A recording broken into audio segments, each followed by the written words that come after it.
today I wanted to talk about, we've been talking about pilgrimages, so I wanted to talk about this guy on the table who is,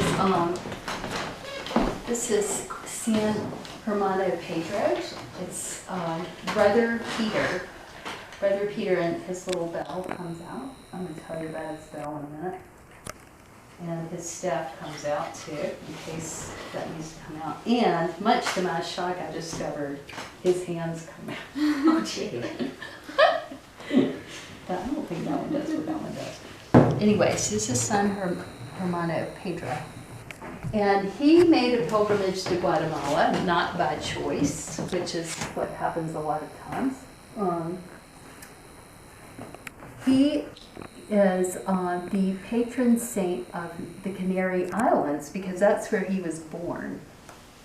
So he was born here in Tenerife. That's the biggest island on the Canary Islands, and that's way over up the coast of Africa. And he's considered the first saint of Guatemala in Central America. So we'll hear more about how that happened. So when he lived on Tenerife, he was a shepherd, and he often came to this cave to hide from pirates who were always attacking the island, and also to rest and to pray as a young person. So now it's a little chapel. And there you can see the first saint of the Canary Islands in Tenerife. And that sign is actually in Antigua. I had no clue what it meant until I started doing this. Hermano means brother. Right, Hermano, right. So before he left, see, this explains what happened. A money lender seized his father's estate, and he indentured Peter. So basically, Peter just became a slave, more or less, to this guy. Tell them what a pilgrimage is.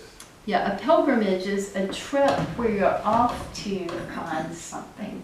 So a lot of people go on pilgrimages to look for God or feed their souls. Other people go on pilgrimages because they need to go do something. I just read a book about a man who went on a pilgrimage to see a woman who was dying. He realized, I need to go there, so he walked. This pilgrimage is not by choice. He's leaving because he's got to figure out a way to live. So he finally got released, and he decided to go to follow his brother's example, who had already gone to Ecuador. So he headed off for Guatemala. But before he left, he prayed in this church of San Francisco in Tenerife. And then he got to Cuba, since Cuba's up there, and he ran out of money. And then he stayed there for a year working for a priest, and then he got to Honduras over here. And then he walked all the way from here over to Antigua, which is way over here.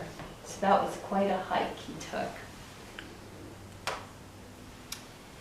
When he got there, he didn't have any money, so he had to just be a beggar with everybody else who was poor. And eventually he found his uncle and got a job in the textile factory.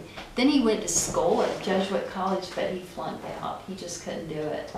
But he decided, you know what, I give up after 3 years. So he decided to teach reading and the catechism to poor children. The catechism, if y'all get bored doing the sermon today, look in the back of the prayer book and you'll see the questions and answers. That's our catechism.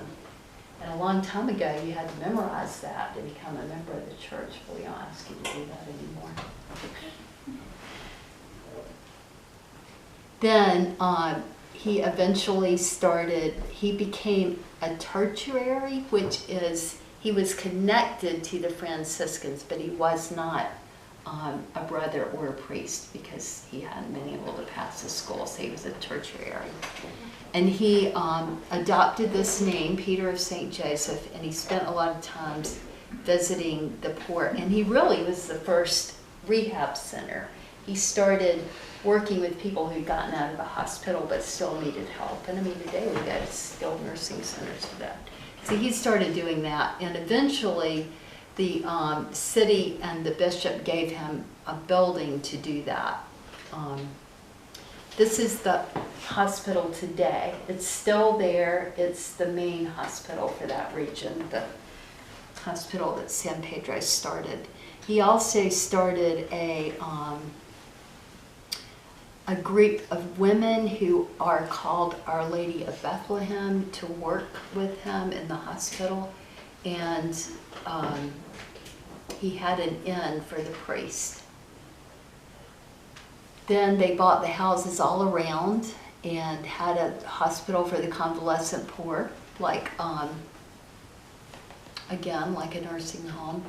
They had a shelter for the homeless, a school for the poor, an oratory, and an inn for priests. An oratory is a place to pray. So they had a lot going on thanks to San Pedro. This house was actually on the street that I walked down to get home, and it belongs to the Order of Our Lady of Bethlehem. They lived up in the area where I was. And you would see them in their habits. They were at the plant store one day buying plants, I guess, for their gardens behind this wall. So you see a little bit of what that looks like. Then he also took care of the prisoners, and he begged for them through the city and visited them in their cells. And he also, back then you had to buy masses, so he would get money to buy masses for these poor people in jail. And What do you mean by masses? well, you could get the priest to say a mass, but you had to pay for it. Mhm. It's one of the reasons the Reformation happened. Oh. Because can you imagine if I charged y'all to come to church? You wouldn't come, would you? Yeah, I was gonna say, I feel like people would come. I don't think they would either. What?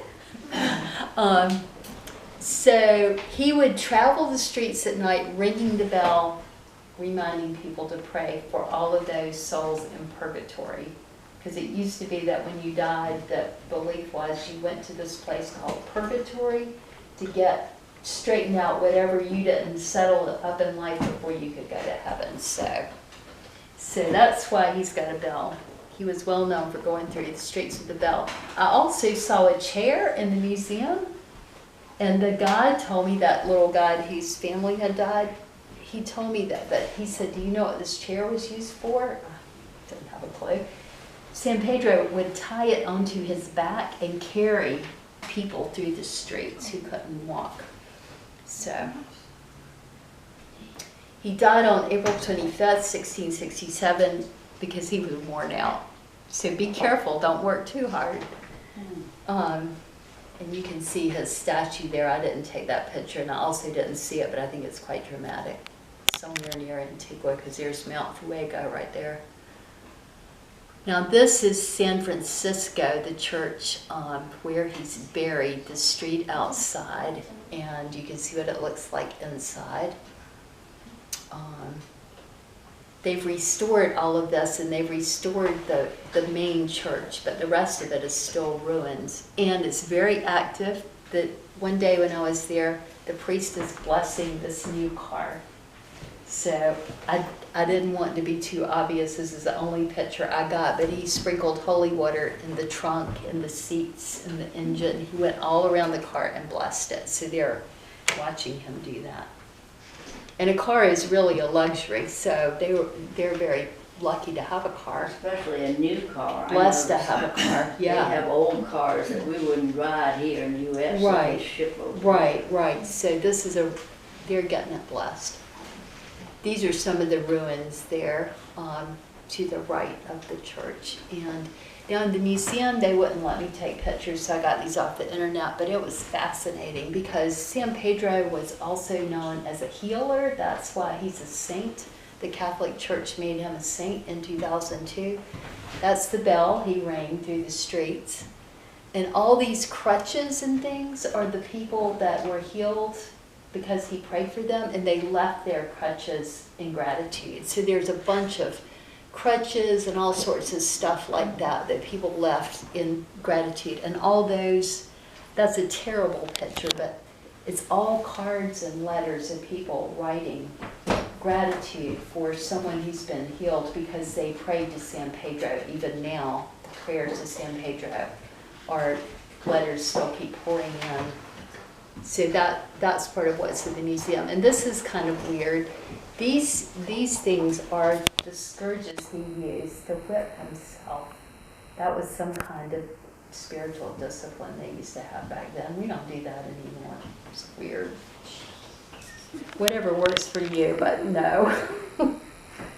This is where he's buried in the church, and you can go here, and I didn't take a picture of it because people were praying, so I thought it'd be disrespectful, but you can go here and pray as I did. And you can also light a candle. They have lots of different candles depending on what you wanted to pray for. So I bought this candle and lit it for my family. And you have to put it in the correct little bin. They wanted all the colored candles together, although I see that there are some. Well, maybe these are melted, but.